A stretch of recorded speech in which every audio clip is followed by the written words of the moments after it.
So to continue breaking down the quarterbacks, next up is Justin Fields. Fields has been the starter for Ohio State over the past 2 years. It seems like based on where he went to college, everybody has already written him off. People see he's a Buckeye, they see the quarterbacks that came out before him like Dwayne Haskins and Cardale Jones, and they somehow attribute those players' lack of success as a direct reason why Fields won't be good in the NFL. Well, I think that's a ridiculous premise, and in this video, we're going to look at exactly what makes him a top-tier prospect. If I was running an NFL team, I'd have no problem spending a top 5 pick on him in the upcoming NFL draft. To start this video, the first thing that stands out to you about Justin Fields is his accuracy. His ability to place passes all over the field with velocity and with arc is one of his best traits. He rarely misses open throws.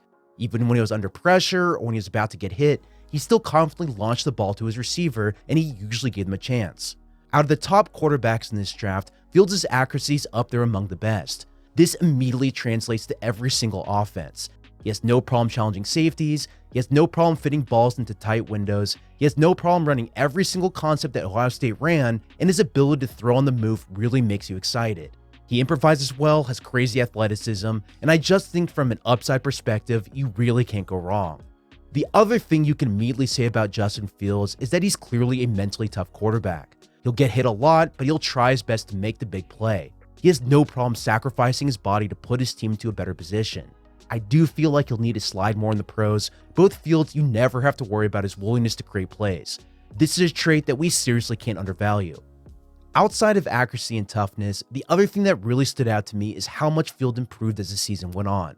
You can tell that he takes coaching by how he makes plays. If he made a mistake one week, you would see his coach calling that same exact play the following, and Fields doesn't make that same mistake twice.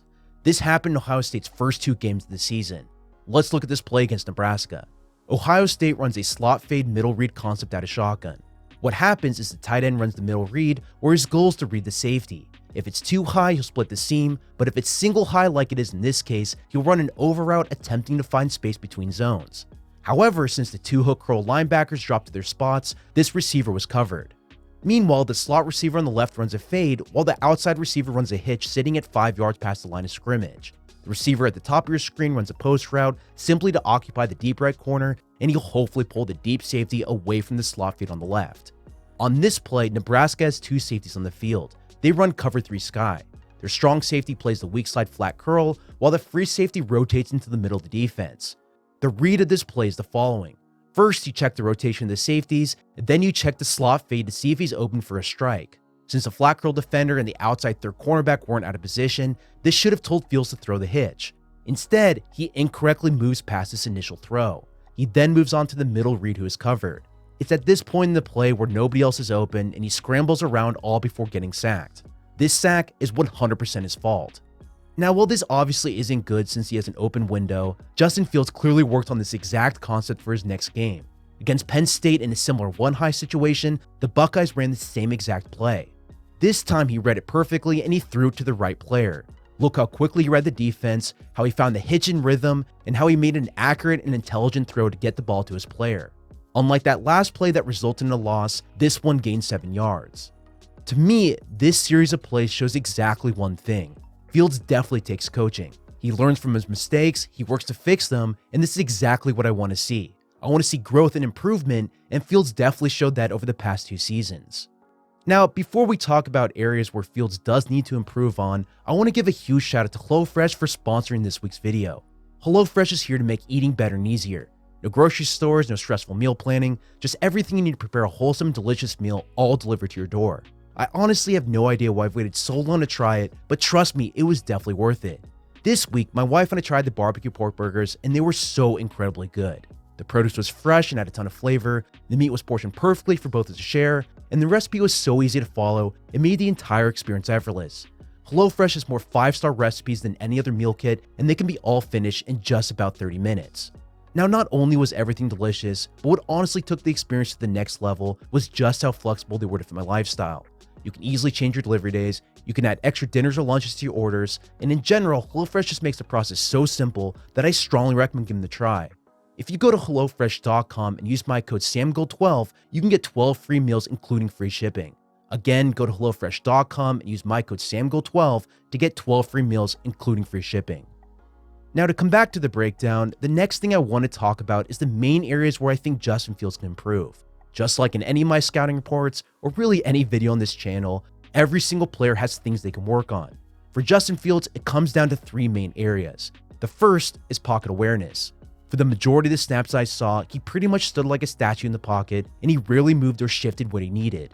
His feeling of pressure from edge rushers or even straight up the middle was pretty bad. He'd sometimes have a rusher right in his face before he'd see them, and then by then it'd be too late. For example, this happened against Penn State. Before the snap, Penn State's linebackers mugged the A-gaps. Ohio State's offensive line was running half-man, half-slide protection. The right guard was beaten in just about 2.5 seconds. Fields was then taken down for a sack. Well, yes, 2.5 seconds is pretty quick. What concerns me is that he was so late to seeing it. He never even reacted to the threat of the pressure. If he shifted to his right, he potentially could have avoided it. This could have allowed him to find his check down underneath, keeping the offense going on this drive. In addition to this last play, his game against Indiana, this problem kept coming up as well. The Hoosiers sent delayed blitzes left and right, and Fields just kept taking them to the face. He never adjusted, and he was hit so many times in this game. This worries me that if he goes to a team with a bad offensive line, this could become a big problem. He's going to get sacked a lot until he fixes it. Outside of pocket awareness, the other area Fields needs to improve at is throwing with anticipation. On first read throws, the ball is out quick where it needs to be, but more often than not, Fields is just a half of a second later than it should be. This allows defenders back in the play. Against the tight windows and the constant barrage of good cornerbacks you'll face in the NFL, this can lead to really bad results. Throws that should be intercepted, and throws that frankly will be intercepted against better defenses. I think part of this has to do with his footwork and how this relates to his release. He'll sometimes add an extra shuffle step here or there when he doesn't have to. The other reason I think this happens is because I think his processing speed isn't always the fastest. In addition to this, I think his eyes can use some work as well in terms of looking off safeties. He'll definitely project with his body language where he wants to throw the ball. The last thing that I have to say is that Fields also has a tendency to play hero ball. This happened repeatedly in that game against Indiana. I mentioned that he took a bunch of sacks because of blitzes, but he made some god-awful decisions in that game. Luckily, these were mostly an isolated incident. However, I do think he needs to trust his playmakers more as opposed to keeping the ball himself, as this will keep him from getting hit at the next level. Moving on, for my pro comparison, the player that keeps coming to mind when I watch Justin Fields is Robert Griffin III. Now, I know this is probably going to anger a lot of people, but please, I just ask you to hear me out for a minute. RG3 was one of the most fun and dynamic players I've ever seen come out of college. His rookie season was beyond incredible, and I say that as a Washington football fan that followed his entire career closely. How Fields plays this game reminds me exactly how RG3 played his. Both had great accuracy to throw pinpoint passes, both used their legs to create big plays on the ground, and both had great arm strength to launch the ball all over the field. Similar to RG3, Fields also has a tendency to play hero ball where he took too many sacks.